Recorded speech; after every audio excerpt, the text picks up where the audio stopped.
Mga kapatid, along the way ng kanilang pagsunod at paglalakbay, marami sila na nagpapasan ng krus. Itong isang karakter na ito ay napagod, nanlupaypay, at talagang hirap na hirap siyang magpasan ng krus. Anong ginawa niya? Unti-unti ay nilalagari niya yung krus na kanyang pasan-pasan. So kada makakaramdam siya ng pagod, nilalagari niya yung krus na kanyang pinapasan. Ito ang mahirap, mga kapatid.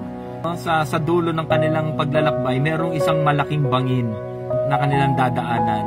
At nung time na nandun na siya sa dulo, sa dead end, nakita niya yung kanyang mga kasama na nagpapasa ng krus. Yung krus na dala-dala nila, yun yung ginawa nilang tulay para makaliban sa kabila.